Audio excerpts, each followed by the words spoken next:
Un feliz día para cada uno de ustedes. Hoy estamos en el miércoles de la quinta semana del tiempo ordinario y estamos viendo un evangelio que es muy interesante, el evangelio de Marcos capítulo 7 versículos 14-23, porque en el recorrido de Marcos para evangelizar de acuerdo a la catequesis de Pedro y su entonación como el evangelio de la justicia, que muestra a Jesús todopoderoso, omnipotente, que sobre él no hay nada que se le pueda equiparar. Sin embargo, algunos manuscritos en este fragmento muestran sobre todo el versículo 16, que dice: quien tenga oídos que oiga. Eso está en algunos manuscritos, pero en el concepto original de Marcos, en el texto original de Marcos, no aparece.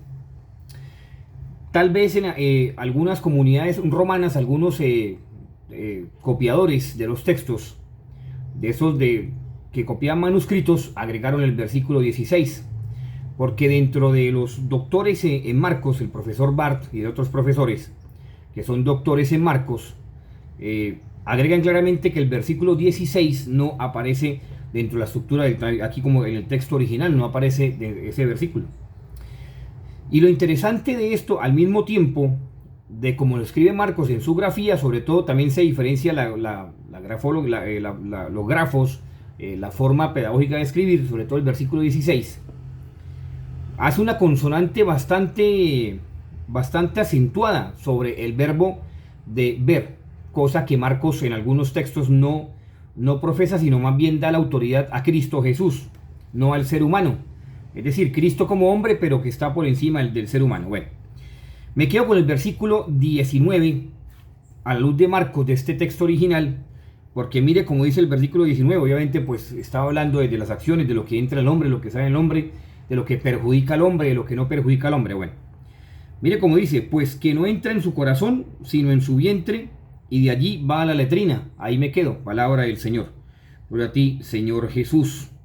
Obviamente pues después dice que declarar por los alimentos. Bueno, pero cuando uno lo toma desde el griego original de Marcos, como lo he venido diciendo,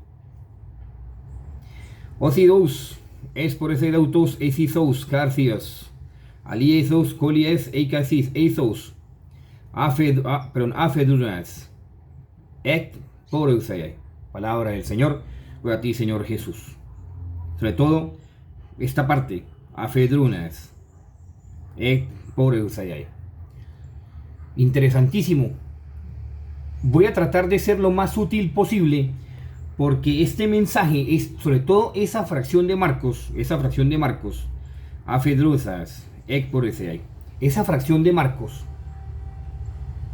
Pues vuelvo y repito, trataré de ser lo más sutil posible, porque el lenguaje que utiliza Marcos aquí en esa es un detonante, Marcos. Está expresando y está hablando que el hombre de por sí no puede considerarse bueno. El hombre de por sí tiene que considerarse malo. De hecho, es que si yo digo la palabra estiércol, me quedo bajo de condición.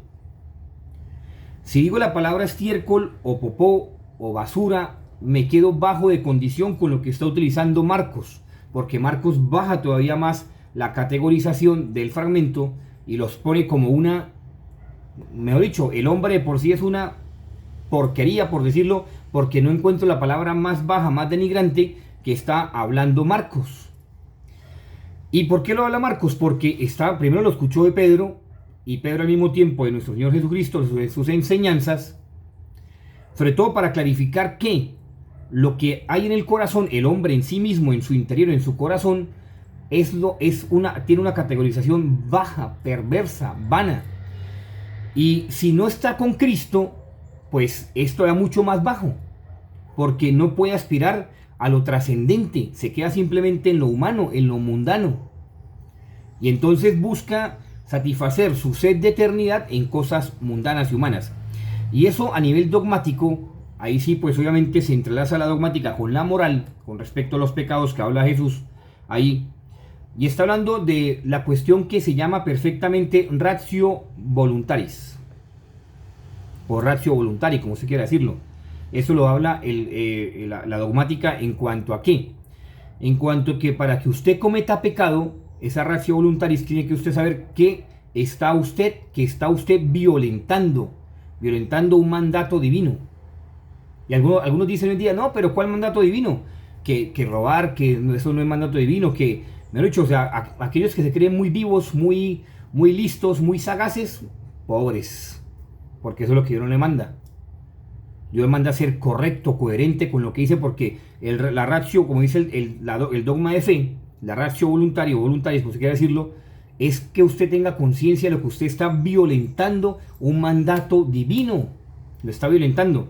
Y por eso más adelante, dentro de a la luz de la dogmática, como sentencia de fe, aparece una frase, ya para ir finalizando este video, una frase que dice, vulneratus in naturalibus, expolatius gratuitis. O sea, lo que está expresando ahí de cierta forma es que la acción natural del mismo hombre queda desorganizada en cuanto a que por la acción del mismo pecado, si no es capaz obviamente de acceder a la gracia de Cristo. Por eso la dogmática habla del sentir que llama in puris naturalibus. Lo habla de esa forma, in puris naturalibus, pero naturalibus. Que después más adelante van a haber unas herejías, que es el dualismo maniqueo, al mismo tiempo el pelagianismo y otras cosas, otros aberraciones que son herejías, y prácticamente se produce el cisma dentro de la misma acción de la iglesia, que la iglesia tiene que sentenciar, como siempre, como es portar a la verdad del Concilio de Trento, como se llama el decreto de la justificación. Bueno, pero yendo ya para finalizar, como he dicho anteriormente, y con respecto a esto, entonces hay que preguntarnos, porque esto nos tiene que llevar a una pregunta trascendente. Hay que preguntarnos, ¿será que estamos amparados en lo mundano o estamos mirando la acción divina de Cristo en nosotros? ¿Por qué? Porque mire, lo dice la palabra de Dios. ¿Qué más que la palabra de Dios? El hombre por sí es una cloaca, una cloaca. Si no tiene a Cristo, se puede esperar lo peor. Y aún así, si el hombre no se violenta en su voluntad, como dice obviamente esa ratio voluntaris, o ratio voluntari, si no se violenta en su voluntad y es consciente de que cada pecado va en contra del mandamiento de Dios, a nivel dogmático, está hablando a nivel dogmático, por eso está la condenación, y por eso el dogma de fe dice de esta forma, reatus culpa et penae, dice indilcus, el canon como tal, de la condenación eterna. Entonces obviamente Concilio de Trento sobre el decreto del pecado original, bueno, el canon 2. Pero hay que tener en cuenta eso, o sea, si usted no tiene a Cristo en su vida, ¿usted qué puede dar de bueno?